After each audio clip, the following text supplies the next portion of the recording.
altering temperatures. Not even just across the country, but across the world, by the way. London is on fire, bro. London is quite literally, London Bridge is falling down, falling down, falling down. It is falling down into the pit of fire. The Hoover Dam exploded, I guess. I don't know what that was about, but that's unrelated to the fucking other issues. London Bridge is falling down. The London Fire Brigade has declared a major incident in response to the surge in fires across the capital as temperatures exceed 40 centigrade. Now, for people that don't understand, 40 degrees, you're living in Arizona, you're like, what do you mean 40 degrees? That's nothing, right? Except a lot of these goddamn houses are built in like the 17th century when temperatures were significantly cooler. They are not built for 40 degrees centigrade. Like, they are not built for this level of heat. And none of these fucking houses even have aircon, as I personally experienced when I was fucking out there. A transformer fire sparked a blast at the hydropower plant on Lake Mead. That was the explosion? Okay, got it. People legit cannot comprehend how bad it is to be in the UK when it's like 40 degrees Celsius. They don't understand what 40 degrees Celsius is, and they also don't understand how bad it is when you live in a country that doesn't have the proper insulation for that level of heat because their climate was never this hot, and also doesn't have AC in general. Yeah, it's 32 degrees centigrade. All our buildings retain this heat. It's only like 90 degrees, dude. I mean, this meme is 100% the truth, though. This was fun, too. Little sinkhole moment in New York. Look at that.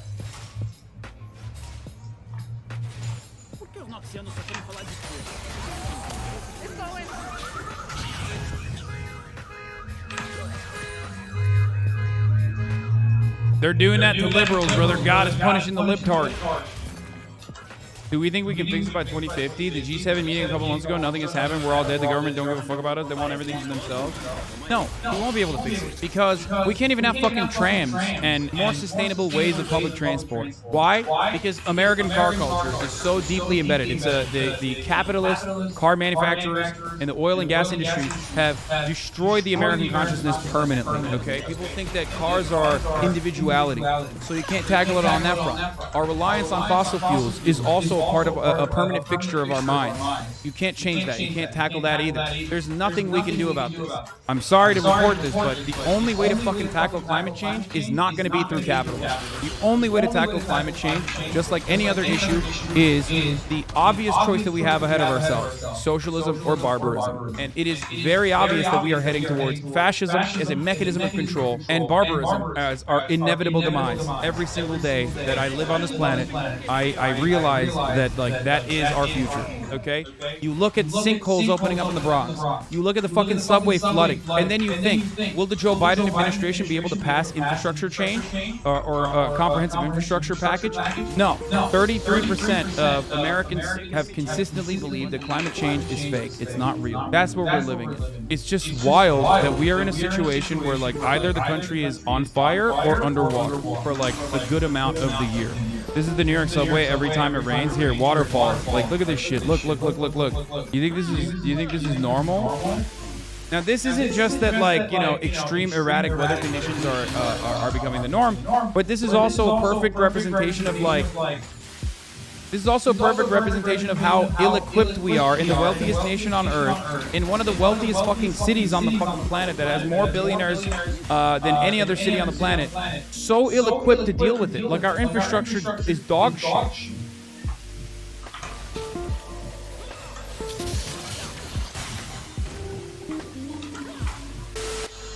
UPS driver collapsed about that alarming video of a UPS guy in distress from the extreme heat.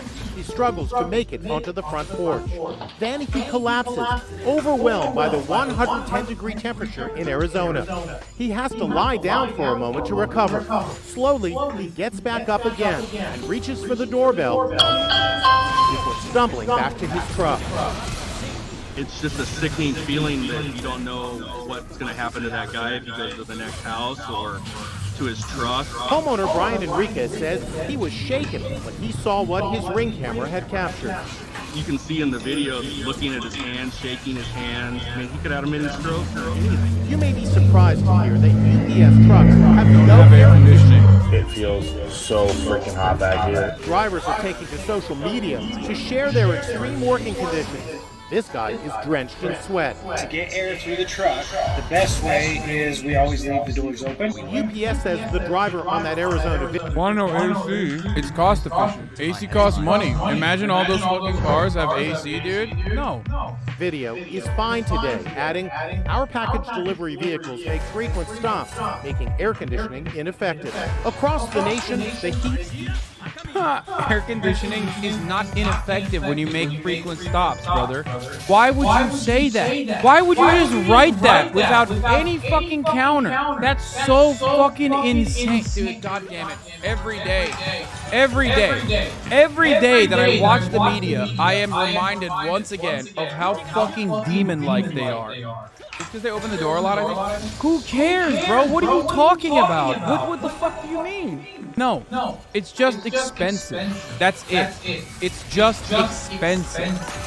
Our working UPS loading facilities are not air conditioned. We have to only got a few fans inside the building. It gets 10 degrees hotter than the outside. Yeah, I mean, remember, Amazon used to have a running ambulance. They had a contract with a private ambulance service to always have a running ambulance outside of their distribution facilities because it was literally cheaper to fucking shuttle people to the hospital when they collapsed of heat exhaustion rather than actually pay for the AC and also deal with the potential, lawsuits or whatever. Teamsters demand UPS protect drivers amid record heat. Rising temperatures are putting UPS Teamsters at risk, and more drivers succumb to brutal heat while delivering on their routes.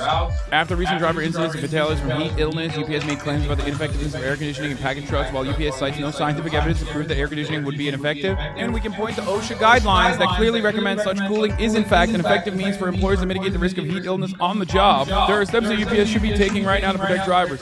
Sorry, 6-3 Supreme Court decision decided that UPS drivers should be cooked when it's 110 degrees inside of the fucking UPS truck. So, also, 6-3 decision from the Supreme Court declared that OSHA is actually an unconstitutional communist clusterfuck. So, no more workplace safety requirements. Develop acclimation schedule for employees, or literally just AC. I don't know why the Teamsters thread is just saying everything but AC. Here's a fucking union that's more powerful than the Teamsters union. Actually, Teamsters union is the most powerful in North America. That's not a joke. They are the strongest union. The police union. You think cops are fucking complaining about AC in their fucking cruisers? No. Sitting in that fucking thing all goddamn day, looking at porn on their fucking laptop. And I stand by this. Delivery drivers and drivers in general, like truck drivers and delivery drivers, are infinitely more important than police. Society will not collapse tomorrow if cops cease to exist. Sure, there would be problems because there would be awful people that try to take advantage of the instability. But society 100% would collapse without drivers. If you cut off a single part of the supply chain, if you cut off a single arm of logistics, it's done. No more medicine, no more supplies across the board. It would never happen. So just remember that. 1 degree. So you're seeing a departure of about 33 degrees in just 1 day. In France, it's being called the heat apocalypse. One farmer in Spain was forced to flee, his clothes on fire. Terrifying signs of the times, and perhaps our future. Shell knew about climate change 3 decades ago and kept digging up that planet poison, helping us to get to the point that thousands will die in climate change-induced heat waves. Shell, have you tried not using the tumble dryer? No aircon, no sweat. Here are our tips for keeping cool and saving energy when it's hot outside. Yeah, the individual responsibility to fucking mitigate climate change, anthropogenic climate change, is also a man-made invention by the oil and gas industry. And a lot of you have eaten that propaganda up. Look at this Trump take. It's dangerous time for our country and history. Far more dangerous than World War I or World War II, and that's because of the power of nuclear weapons. And yet you have people like John Kerry wearing a... Do you believe that individual change is completely useless? Individual change is completely useless if you don't factor in, like, plastic utensils and shit. Not using plastic utensils is not going to fucking move the needle in the same way that, like, having a comprehensive renewable energy agenda that changes our over-reliance on the fossil fuel industry away from sustainable, away towards sustainable energy initiatives that will ultimately also create an entire new industry that's good for the economy as well. You know, like a New Deal, but for renewable energy, maybe like a Green New Deal. You know what I'm saying? This is the future. This is the only way out. And even then, I don't even know if it's going to be enough. I don't even know if we have enough time to solve it. So what will end up happening is doomerism. What will end up happening is more fascist governments as migration inevitably happens as a consequence of climate change, destroying agriculture as we've seen already. Part of the Syrian civil war was kickstarted as a consequence of climate change. Crops are going to get eviscerated. People are not going to be able to have food. That's going to create instability and volatility. There's going to be fallout. And when there's fallout, governments are going to want to fucking take over and control. And the only way to control a group of individuals who are starving is by killing them and forcing them into submission. And then after that submission happens, after that forcible submission happens, people are going to literally leave. They're going to be displaced, and they're going to need new places to live in. They're going to go to Europe and cooler areas, cooler climates. They're going to go to America, countries that have a semblance of stability. America with Latin America, and Europe with Africa and the Middle East. And the only way to stop that mass migration, instead of accommodating for that mass migration and building housing and doing everything you can to make sure that people are taken care of, ensuring that people live in livable fucking cities in sustainable environments in their own home countries, is to create bigger walls, better borders, more guns, and more detention facilities where we can enslave the immigrant population. That's the future. I mean, not to be super doomer, but super doom pill, but that is the truth. That is what's happening. Accuse me of being a climate change denier, which I'm not. I know that we've got to adjust the way we run the world and the way we live in our own societies, because climate is changing, but it's not changing for one reason only. The one reason only being how wicked man is to set fire to the planet in all sorts of different ways. And the reason I think Prince Charles has been so effective is because he's a moderate, and he's talked gently about it and quietly and slowly. You know. Yeah, that's, by the way, that's the funny thing. This guy is literally doing, Mike Perry is doing exactly what the other chatter was saying. Oh, by calling everyone a dumbass, that's how you're going to tackle climate change? Yeah, dude. Yeah, no. By sparing people's feelings will you be able to defeat climate change. No, he hasn't gone out onto the streets and started gluing his face to tarmac, and he hasn't been pushing big pink votes through city centres and stopping people going about their everyday life. So more people listen to Prince Charles when he speaks than listen to all these, eccentric people who go around trying to stop the world from moving and causing pollution and all that kind of stuff, than listen to Prince Charles. Prince Charles has done a good job. But I do not believe that the climate crisis is only man-made, and I believe that net zero target 2050 is a completely ridiculous target which will ruin all our lives if it's ever achieved. Judging on Ash's face, I think she might have a little bit to... I think she would, yeah. Might have a little bit to say in response. Yeah, I mean, to be honest, sometimes when I do this job, I wonder if even participating in the media is the right thing to do, because we somehow manage to have the stupidest... Motherfucker said eccentric lunatics. Like who? Scientists, dude? Is that who you mean when you say eccentric lunatics? Unlike you? Sometimes we somehow manage to have the stupidest possible conversation about the single most serious issue that's facing us as a species. 2050 is too late. All right, there's a reason why the UN climate reports are saying that we've got 10 years to take meaningful action. And action... What? Ruin our lives Green Deal law? They forget they would make bank on taxes on solar and wind farms? If we had taken action in the 1970s, in the 1980s, even in the 1990s, we wouldn't have to make such drastic adjustments to how we live our lives, because we've wasted all this time having totally pointless arguments, talking about the methods people use to raise awareness rather than the thing they're trying to draw our attention to, that we've ended up, I think, in such a dire position. So you're actually agreeing with the... We should have listened to the scientists who are sounding the alarm, the environmental activists who said, well, look, Bro, this is so funny. It's like, British media is so inherently reactionary that they can't even, they can't look at anything from the lens of, here are some nameless scientists, faceless scientists that have been ringing the alarm bells. Not Prince Charles, then! Why are you trying to fucking turn this into a tabloid gotcha moment? Fuck Prince Charles, bro. Who gives a fuck? Why do you have to suckle on his little boot? Okay, yeah, you got it right, bro. We got it. Oh, man. But the royals! Why are you attacking the royals? They had a good one on this one. I mean, slavery and all was not great, but they had a good one here. Who gives a shit? One voice in the chorus, fine. I've got problems with his use of helicopters, private jets, whatever, but this isn't about an individual. This is the fact that we have a media conversation which props up billionaire and oligarch looters and allows them to get away with boiling our planet to a crisp just to make a few people richer. Is it only man who is, damaging the planet? Is it not meteorological considerations as well? The fact that the Romans were able to... This is what I mean by having the stupidest possible conversation. We don't have control over sunspots. We have control over how much fossil fuel. Yeah, but sunspots happen. And sunspots, funny you should mention that, I was going to bring them up, affect the climate of the Earth. Again. And there was a mini ice age. There was a mini ice age between 1300 and 1600, right? The Romans grew vineyards on Hadrian's Wall. It's cyclical. It is cyclical. I mean, what you're doing is effectively defecating in the public swimming pool. Dude, it's fucking nuts. It's nuts, dude. I mean, he's gonna die soon, so he doesn't give a shit. But I guess, like, does he not have grandchildren? Like, does he not care? You cannot avoid climate disaster. You can avoid it for, like, the next 100 years. Maybe your next of kin will be able to avoid it if you're rich enough. But ultimately, it's over. Like, we have one planet. It's done. It's done. So what's up with these fucking dumbass arguments? Like, oh, well, the Romans, mini ice age. Mini ice age. Like, bro, it doesn't matter. You can look away from the disaster. You can look away at the inevitable climate migrant crisis that's coming, right?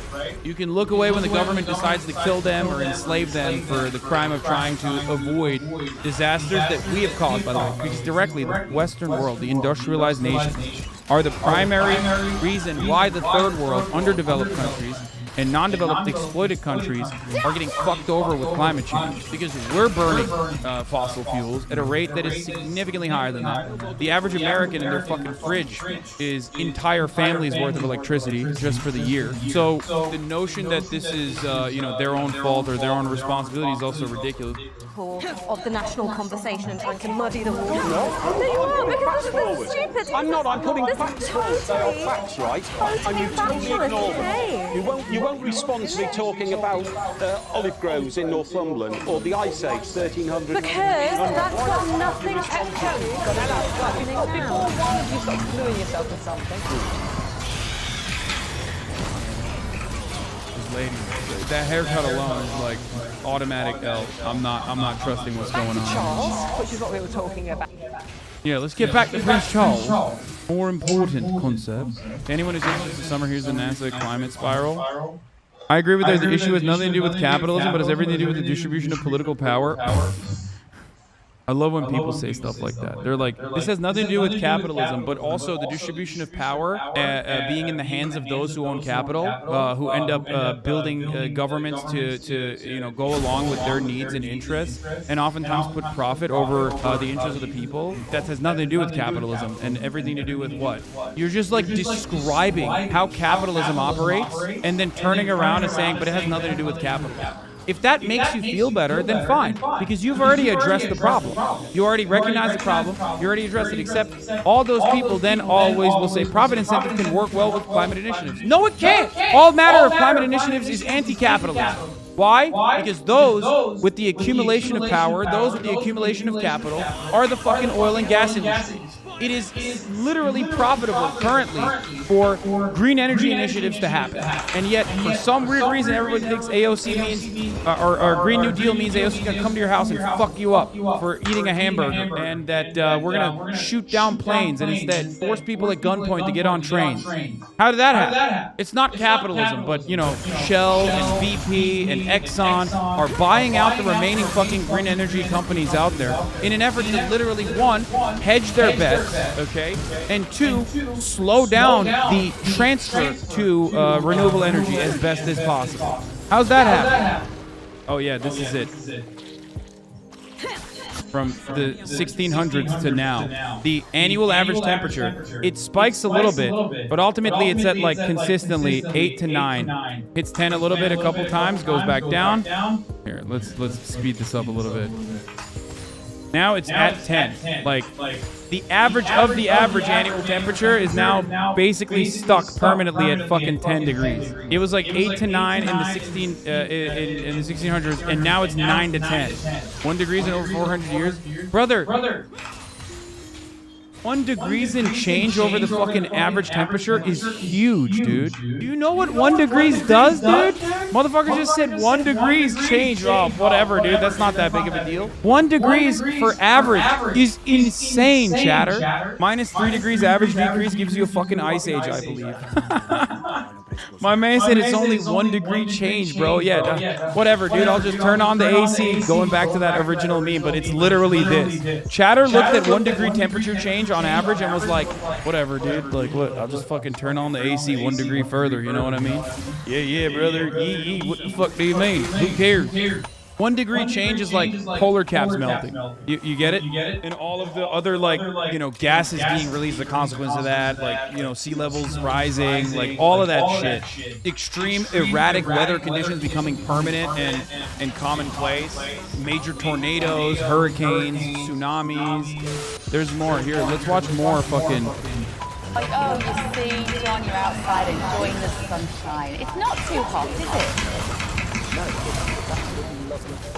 it's out here, it's perfect. But on a serious note, folks, by early next week, you can scrap 20 degrees. It could well be 40. I think there will be hundreds, if not thousands, of excess deaths. Charts that I can see in front of me are frightening. So we all like nice weather, but this will not be nice weather. This will be potentially lethal weather for a couple of days. It'll be brief, but it'll be brutal. So, you know, we can So, John, I want us to be happy about the weather and everything. I don't know What the fuck? Hey, John, you're killing the fucking vibes, yeah? You're killing the vibes. It's nice out. Who cares about Granny dying from heat exhaustion? Yeah? Don't talk about it. You're bringing down the fucking mood. What? No shot. This is real. What the fuck? Death toll from heat wave in Portugal and Spain rises to 17. What? I wonder whether something's happening to meteorologists to make you all a little bit fatalistic and harbingers of doom. Because all of the broadcasts, particularly on the BBC, every time I've turned on anyone's talking about the weather, they're saying that there's going to be tons of fatalities. But haven't we always had hot weather, John? Wait, is this like British Fox News? What am I watching? Is this like a joke? Is this like a bit or something? Like, is this British people trying to do Fox News? It's not real, right? Because they're not even doing good. Like, they're not even doing a good job.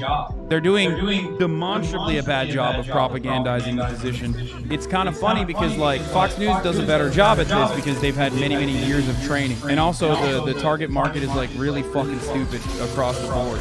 Wasn't the 76, the summer of 76? That was as hot as this, wasn't it? No, and you know, we are seeing more and more records, more and more frequently, and more severely. Oh, there's literally a video on why the UK's Fox News didn't work by Munecat. Great. Yeah, GBN is not working because they have like a dude who is a specialist who is actually saying the right things, like the correct things. In Fox News, they would have had someone be, also just as fucking insane as the host themselves, or someone who's better equipped at dunking on the guy and making him look like a silly bitch. Not to say that GBN is good in any capacity. I'm not saying that at all. I don't believe that at all. But certainly that is the reason. The climate. Oh, I heard that the other day. Here we are, guys. He's worried about. The ocean will rise 100% over the next 300 fucking years.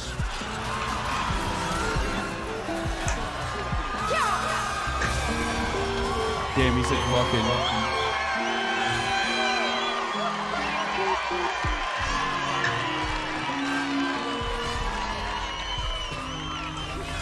It's crazy. These people are crazy. And you know, we want a clean environment. I'm a big environmentalist, and the truth is I want immaculately clean water.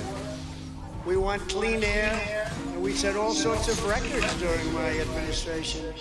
But we can't destroy our country in doing it. You know, China, the air is filthy. Russia is filthy. India is filthy. Japan is filthy. And that filth goes up, and then it blows into our country. And we're supposed to be clean, and we don't have the power with so-called the windmills. Darling, I want to watch the president. I love him so much. I want to watch him on television. Sorry.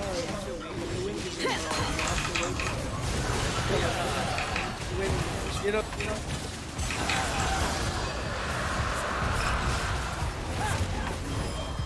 There's no batter. Like, it just, like, doesn't work. So they're all made, the windmills, in Germany and in China. China! More crap is poured if you believe in the carbon footprint. Remember with Obama? The carbon footprint was safe. Dude, people have like such a weird one-note attitude about renewable energy. It's fucking insane. Like, they literally think, you know, there's like levers and pulleys, right? And like when there's wind, the fucking windmill turns. And when the windmill turns, that's how through like a crankshaft, your house gets electricity. Like, there's no storage mechanism. There's no like how the fuck do they think oil works? How do they think oil works? Like, how do you think you power shit with oil and gas? How? Yeah, they think energy works like a Rube Goldberg machine. Exactly. They're like, who knows? Who knows how it works? Folks, believe me. Energy works. Now that we covered like how the world is on fire, let's see what the Brandon administration was going to do about it. Temperatures putting lives at risk. The White House could reportedly make a big announcement soon. According to the Washington Post, President Biden could declare a climate emergency as soon as this week. The move would come after 2 stinging defeats for the White House. Citing inflation concerns, Democratic Senator Joe Manchin said he would block President Biden's climate legislation, which includes... Fuck yeah, dude. I mean, come on. You just got, you know, like the gauntlet. Think about the gauntlet. Think about the gauntlet. Think about the gauntlet. Think about the gauntlet for a second. NBC News has reached out to the White House. We haven't heard back yet. So, Mike, what options would declaring a national climate emergency give the president when it comes to fighting global warming and climate change? Climate action remains an urgent priority, and as the president put it, if the Senate refuses to act, he will take strong executive action. A White House official just got to get back to me a moment ago, in fact, Joe, saying that we are still considering all options and no final decision has been made. But what are those options? This official is pointing out that the president has already taken a number of executive actions to try to deal with climate change, including invoking the Defense Production Act just last month to try to boost the solar manufacturing industry. According to a report from the Center for Biological Diversity, which is urging the president to take this more urgent action, he could also consider actions like invoking the Defense Production Act again, suspending offshore drilling, and halting crude oil exports. They've been considering it, dude. A lot of pessimism about these talks that Senator Schumer was engaged in with Senator Manchin, and so they're ready for this moment, but now they're kind of doing the final vetting of these options. Mike, one of the big challenges is last month the Supreme Court severely restricted the EPA's authority to regulate carbon emissions. So how is the White House trying to work around that ruling and to avoid further court challenges down the road? Yeah, this decision last month was seen by... SCOTUS is going to be like, yeah, it's actually constitutional to kill people that want to take away the profits of the oil and gas industry, and it's unconstitutional to even, like, declare a climate change emergency because it's not real. It's fucking made. It's Chinese propaganda. Awesome. It's so sick. So good. I love that. Thank you. Out of climate activists as a real gut punch. The Obama administration had based so much of its climate policy on using executive authorities, and that was what was struck down by the Supreme Court, specifically the EPA's authority to regulate greenhouse gas emissions under the Clean Air Act. Now, White House officials telling me this morning that they believe that court ruling was actually rather narrow, that this was one narrow ruling on one specific narrow authority, and they believe that there are still authorities within other pieces of legislation that the president can employ at this point. But when you talk about invoking a climate emergency, I think that's an effort by the White House to give whatever actions the president were to take even more legal authority. We see this in potential action on climate, and we've also been talking about this as a possible public health emergency the administration is considering declaring in the wake of the Supreme Court's decision on abortion. That's where the White House is really in. It's so crazy that, like, the Supreme Court keeps siding with corporations, even when it comes to, like, neutering the already minimal marginal amount of power that the federal government has in, like, regulating these corporations and hitting their their profit margins to, I don't know, save the fucking planet. It's crazy. It's crazy that keeps on happening, you know? It's just non-political, by the way. Exactly. The Supreme Court, not political, of course. There is nothing political about capitalism. There's nothing political about capitalism. It's just the way things are. emergency mode on a number of fronts, Joe. I mean, let's be clear, Mike, any executive order from the president on climate is likely going to end up in court. So Congress is still, ideally for the president, the best way to make a lasting change. But we know Senator Joe Manchin, he's come out against President Biden's climate and tax plan now. So is there any hope at all for more negotiations in the Senate, or is it pretty much the president having to go it alone here? Joe, the vice president was actually out giving a speech yesterday, speaking to the NAACP, and as it relates to a number of Biden administration priorities, whether it be voting rights, taking action on abortion, or other policies, she said we need 2 more votes in the Senate. The White House, as I indicated, was always skeptical that Senator Manchin was going to come around. You heard the president say this on Friday. He was asked if Senator Manchin had been negotiating in good faith. He says, I wasn't negotiating with Senator Manchin, so I couldn't speak to it. There was a view, even in Democratic leadership, that Senator Schumer was perhaps a bit too optimistic that Manchin could be brought on board with a robust effort to revive the Build Back Better agenda. So now what the president is calling on Congress to do, the Senate specifically, is to take the few options that Senator Manchin is willing to go ahead with and try to pass that. But really, any further action on climate specifically is going to depend on the midterm elections this fall. All right, Mike Memoli, thanks for kicking us off this hour. We appreciate it. Here is Sheldon, Big Cock, White House. This is like one of the issues. Climate change and dark money are 2 issues that Sheldon, White House is great on. Here, let's hear what he has to say. Involved where there's this much dark money and this much influence being used. Here's how the Washington Post sums it up. This is a conservative activist behind-the-scenes campaign to remake the nation's courts. And it's a $250 million dark money operation. $250 million is a lot of money to spend if you're not getting anything for it. So that raises the question, what are they getting for it? Well, I showed the slide earlier on the Affordable Care Act and on Obergefell and on Roe versus Wade.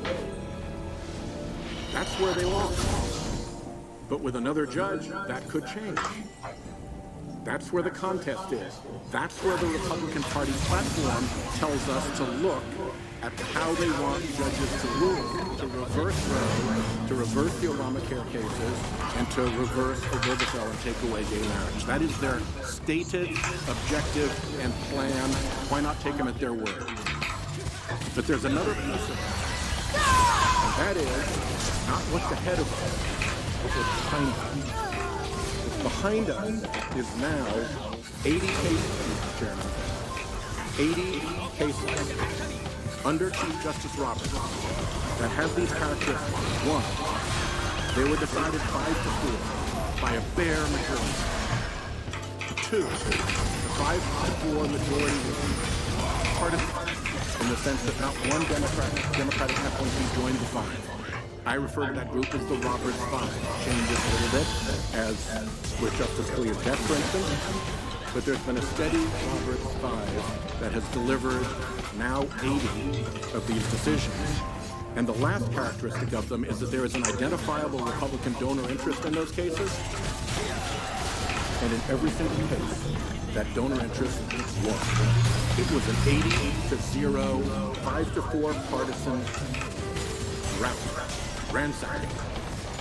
One of my favorite things to always talk about is the difference between how Western nations view corruption. It's bribery if you are in, Pakistan, right? Oh man, poo-poo. Those countries do bribery. They're barbaric. In America, we have codified bribery. We have made it legal. It's called lobbying. It's just doing business. Of course, companies are going to do that. Of course, companies are going to engage in actions that, benefit their shareholders.